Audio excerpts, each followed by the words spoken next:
Purim is a very deep festival, a very joyous festival, and it's this Sunday, this Saturday night, 23rd of March, and Sunday, 24th of March. You are listening to the JP Show, where we discuss the issues you care about from a Jewish perspective. I am Rabbi G. And I am Rabbi Levi. And we hope you enjoy this episode.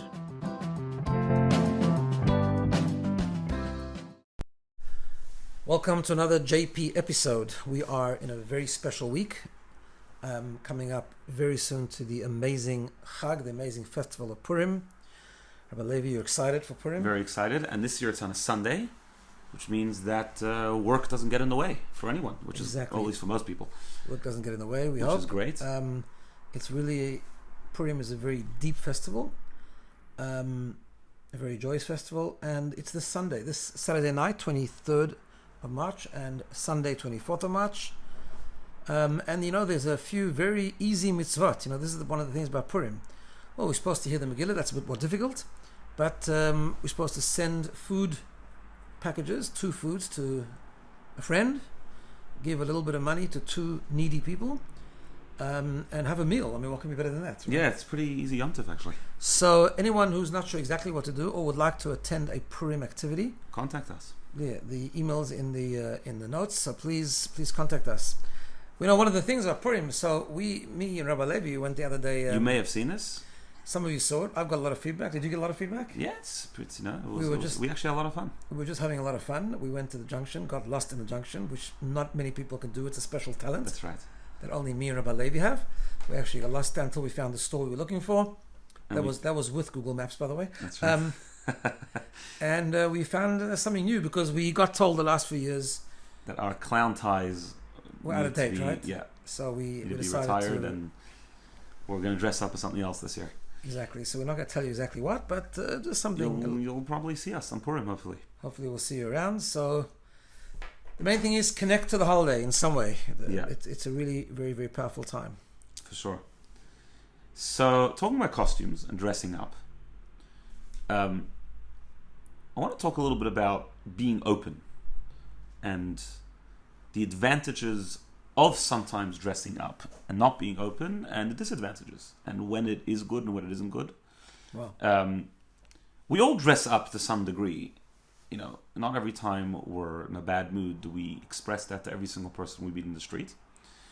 And the question is that, let's talk about the idea generally. Is it good to be open? Open with others. Being an open book. Should people know what I'm feeling? Should people know what's going on in my life? Is that a good thing? So, can I use more? Because you have different people. Some people are naturally more open. Some are naturally more closed. So, can we use some modern language? Yeah. You're talking about being vulnerable, right? That's right. Vulnerability. Yeah. So, before we get into this discussion, can I just mention something about dressing up on Purim? Sure.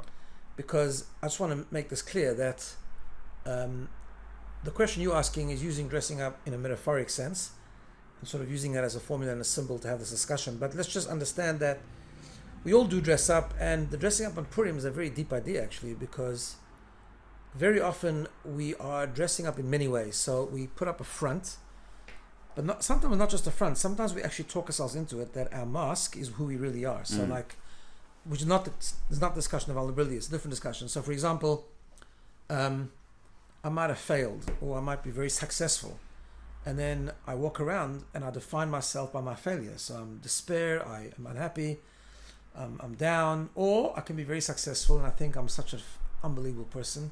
Why? Because I succeeded. So I define myself by my success, right? The Jews in the time of Purim also dressed up. They dressed up in a way that they defined themselves by their successful diplomacy with Achashverosh, and that led to deep assimilation. They forgot who they really are and what their real connection is, right? So that's one of the reasons we dress up on Purim, that to remind ourselves that not to dress up, meaning to take off the mask. We have to realize that the true essence of everyone is our godly connection, our godly spark, our soul, and all the other stuff, all the things that we define ourselves by are just superficial. And we have to sometimes return to who we really are, which is one of the things we try to do on Purim. So I just wanted to mention that because I think that's the real essence of dressing up on Purim. But you raise an interesting point generally about dressing up. In other words, even the superficial stuff, do we have to show it always? Do we have to always bare our soul? Do we have to always tell people what we're feeling, what we're going through, what we're feeling, our weaknesses, whatever? Do we have to be vulnerable, in other words? Is that what you're saying, right? Yeah. Or can we dress up? Or can we walk around and make as if everything is fine? It's a great question. When you ask someone how they are, most people are not going to answer you, I'm having a terrible day today. It's like, I'm great, good, thank God, everything's wonderful. Well, like I once and most people are probably lying. Not everyone you meet is having a wonderful day. Or like I once heard someone said to someone, how you doing? So the guy said, do you have half an hour? That's right. Oh, no, actually, I just wanted a quick answer. I right. just wanted to know how you're feeling. Yeah. Well, it's part of saying hello. Right, it's part of saying hello. It's a nicety. So I think it depends when, and depends what, and depends what your intention is, right? There is value in being open, meaning we know that, I think we might have mentioned this before, King Solomon in his great wisdom said, Daga belev ish yashchena, which means if you have worry, if you have anxiety, it's good to remove it, it's good to overcome it, but one of the ways you overcome it is by actually communicating it to others. We should never be in pain alone. The power of community, the power of a group, the power of relationships, the power of being able to be honest and share with others without shame or without judgment, without being judged, what you're going through. Very often we don't do that in a bad way. We don't do that because we don't want to be judged. We want to keep up the appearances, we want to keep up, you want to create the appearance that I'm fine, everything's amazing, and I'm successful, and my family's fantastic, and the whole thing, right? So there is value in sharing. There is value in sharing, so you can lighten the load, so you can get comfort from other people, you get support from other people, and sometimes it's a really good way of deepening a relationship with someone you're close with, so that you're not superficially connected, but you're actually deeply connected, right? However, I think there's a big danger. I mean, nowadays vulnerability is a very big thing.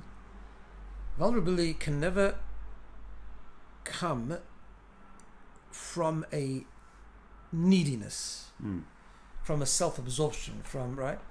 Because you know what I'm thinking, right? I'm thinking when you find people bearing everything on social media, right? I mean, social media itself, by the way, is the biggest mask of all, but nevertheless, correct. So what some people do is they're completely false on social media, like they'll make as if everything is fantastic when things aren't, and that's also stupid. You don't have to do that. Yeah. You don't have to create a false narrative, but I'm not sure you always have to say what you're going through, and because the person who you happen to add as a friend because they were friends with someone else that you know and you don't even know them and you hardly even seen them doesn't need to know your whole family history. Similar, like for example, I've had situations where I'm sure you've had that as well, where I meet someone new, and within 10 minutes I know their whole life history, all their problems. Now, first of all, how do they know they can trust me? They don't even know me. Right. I mean, unless they've come to me for counseling, that's a different story because they've heard that they can do that. But I'm saying, just if it's an acquaintance, if I meet at a wedding and suddenly I know everything about them, that's unhealthy, I think. First of all, it's not good to be vulnerable to someone unless you can trust them properly. And second of all, sometimes just a neediness is like a victimhood almost. Like I need everyone to know that I'm down in the dumps.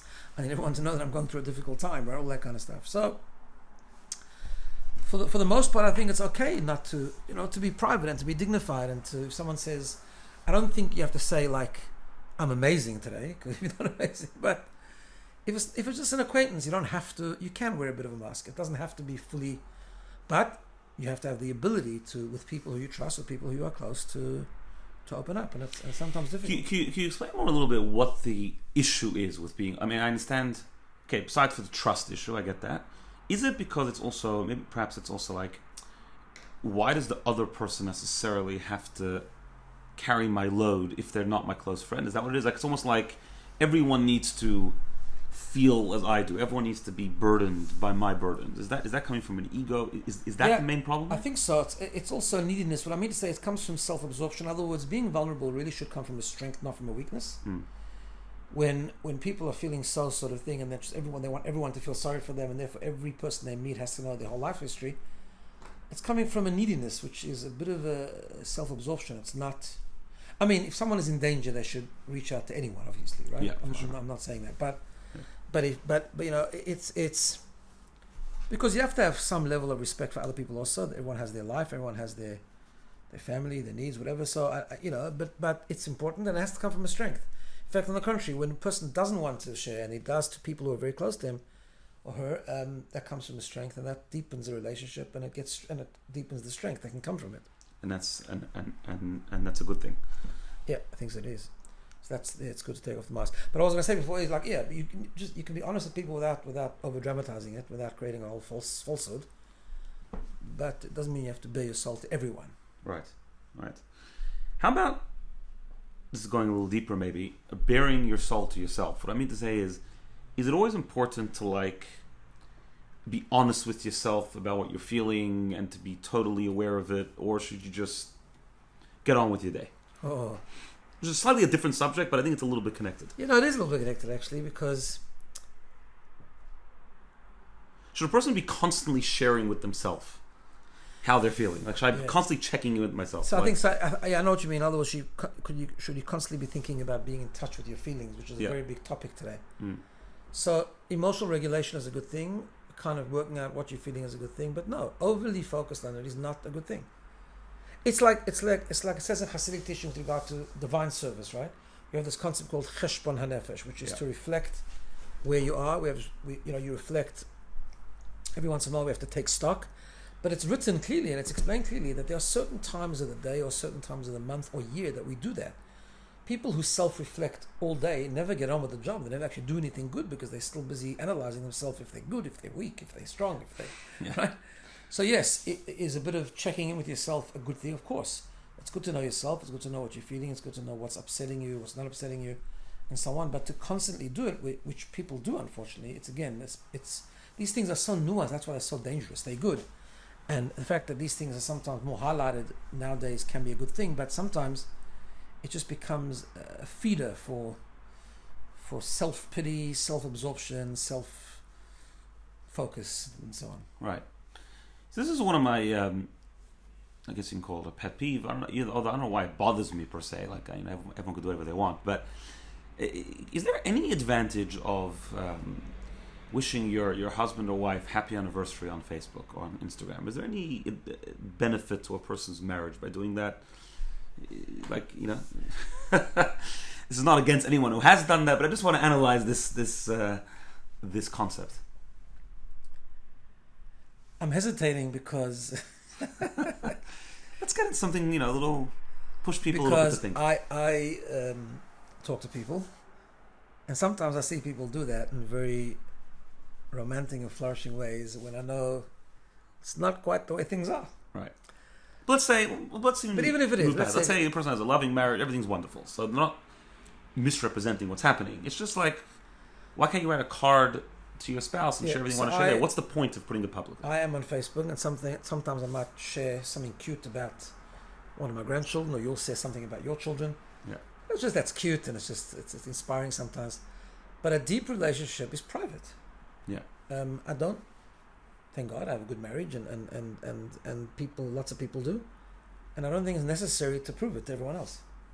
Do you think it sometimes comes from an insecurity? I think so. Sometimes it might, and sometimes it comes from a confusion between what is public and what isn't.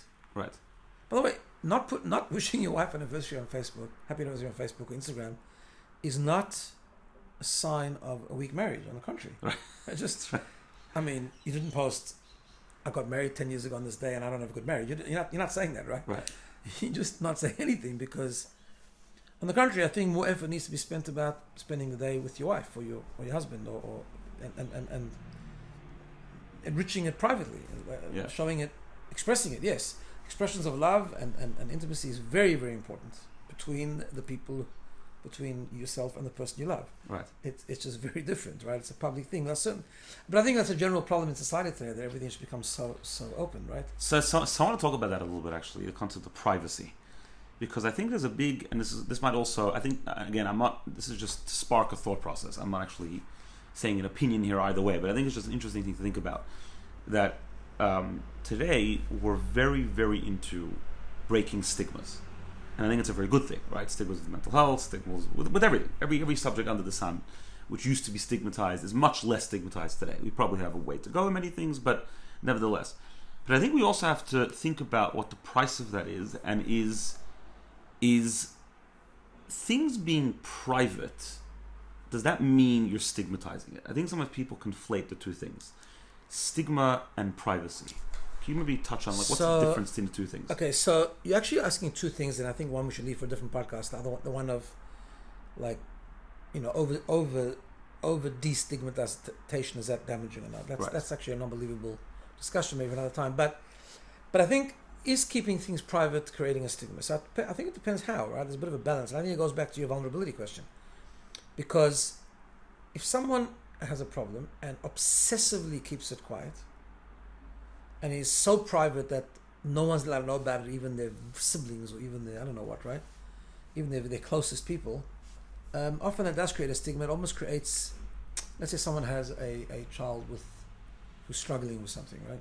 An illness, let's say, right? And whatever the illness is, and like refuses to for anyone to know. Yeah.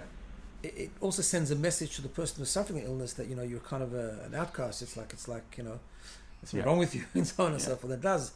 It can create a stigma, and also it often is not healthy because it doesn't get the support that you need, right? However, is it necessary? It doesn't. But if you okay to share it with those who need to know it, if you okay to normalize it for those who need to know it, but you don't specifically go public about it, I don't think that's creating a stigma. I think that's just being private. Then it's okay to be private. Being private. The rabbis tell us privacy is synonymous with the idea of tzniut. Yeah. To use an example, the Talmud says that the Torah, so to speak, was given to us twice: the first tablets and the second tablets. First tablets was given at Mount Sinai, which was with great fanfare and the sound effects, and it was an amazing public event, and they didn't last.